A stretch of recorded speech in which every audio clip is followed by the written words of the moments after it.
envisage? Well, I wouldn't be surprised, Ron, if Alydeed went to the front and took no prisoners. It's almost like Goliath in the form of Alydeed against 5 Davids, and they better have pretty big rocks and slingshots to beat this son of Shadid today. We're just waiting on Alydeed. He's 1-9 again, just like he was in the Queen's Plate. And loading outside of Alydeed is Ragnarok, and then the starter will send them on their way. Just waiting on Ragnarok. They're at the post. They're off in the Prince of Wales Stakes. For the inside Roden, Alydeed broke well, and just to his inside is the roan, Benburb, as they move in front of us for the first time. It's Benburb on the inside and Alydeed on the outside. Ragnarok is third. Grand Huey sent through between horses right on the heels of Benburb. Now he angles toward the rail. Roden is now fifth, and the early trailer is Judge Carson as they run into the clubhouse turn. The first quarter, a slow 24-3 in the off-going. And Grand Huey has come on to take the lead as they run to the backstretch. In second is Benburb. Alydeed, Perret continuing his tutelage of Alydeed. He's rating kindly, just 2 lengths off the lead. They move to the backstretch now. Grand Huey. Alydeed is at his neck. Benburb is back to third now. Roden is fourth, about 2.5 lengths off the lead. Ragnarok has one 3-year-old beaten. That's Judge Carson, and Alydeed is up to stick ahead in front. Grand Huey is determined to his inside. It's Alydeed by a head to Grand Huey. Benburb to the inside is third, just 1.5 lengths off the lead. Then there's a gap of 4 lengths to Roden, back to Judge Carson and Ragnarok. Half a mile in 48-4, 3/4 in 12-4. They're midway of the far turn, and Alydeed stretches it now by a length. Benburb takes over second. He's being hard ridden in second.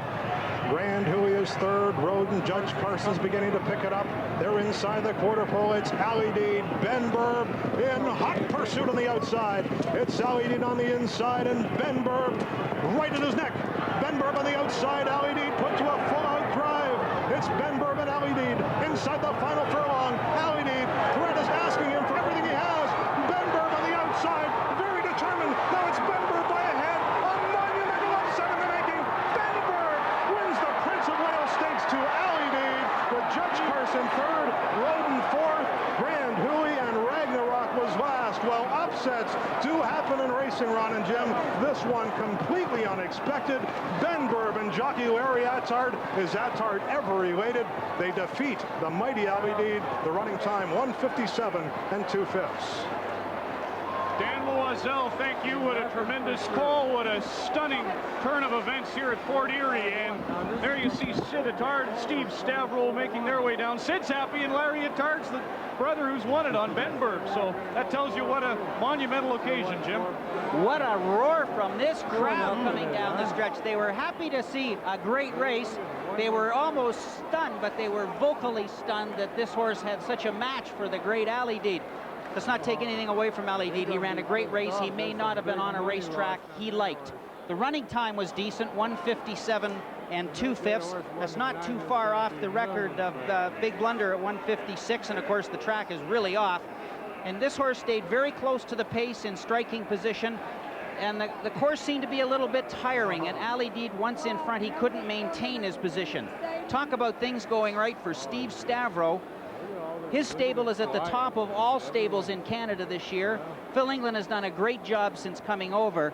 And as Danny Loisel said, what a giant killer this is. I have never seen an upset like this. Neil Campbell mentioned earlier, the writer from the Globe and Mail, that if this horse was to get beat in the plate, what an upset it would be. This was even more of a foregone conclusion that he was going to win, and they'll savor this one for a long time. Until the rain. I suppose we should really qualify the fact that it did rain heavily today, and as you've suggested, with the track obviously he mustn't have liked.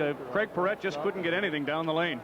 And having been around the races for 30 years, I've seen good horses very likely to win that don't win on a track such as this. I mentioned earlier, Dan Smartley was beaten on a track just like this right here at Fort Erie. Good position for Alydeed. You can't fault that. He was fanned a little wide into the first turn, but that was by preference, that, you know, he stay wide. And coming through the stretch, here they come. Alydeed on the inside, Benburb on the outside, that unique hoop-de-doop style of Larry Attard on the 4-horse Benburb. handled the mud just beautifully, and the time he lost getting to the Queen's Plate, it just seems that he made up for it here in his training. Too bad for Alydeed, but he ran a great race. Yeah, that's really tremendous news for Larry Alydeed and for Benburb. And Dan, here's Steve Stavro. Go ahead, Dan. Well, we've got the whole place is in shock. Phil England doesn't say a whole lot at the best of times. Phil, how did you do it? No, I'm speechless. That's all there is to it. Speechless.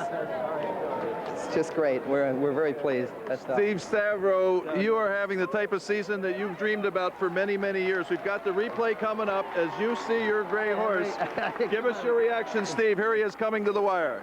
Well, Phil brought him up. He was patient with him. He's our own homebred, and that's what makes it a little bit better, you know, and we believed in the horse, and with Phil's patience and that, and Atard's driving power there, that's what we wanted. Well, Steve, we've said for the last several years that the only challenger on the horizon for the King Haven Samson domination of racing could be the Nob Hill Farm, and you and Phil did an absolutely unbelievable, magnificent job. Congratulations. Now go over and enjoy the winner's circle.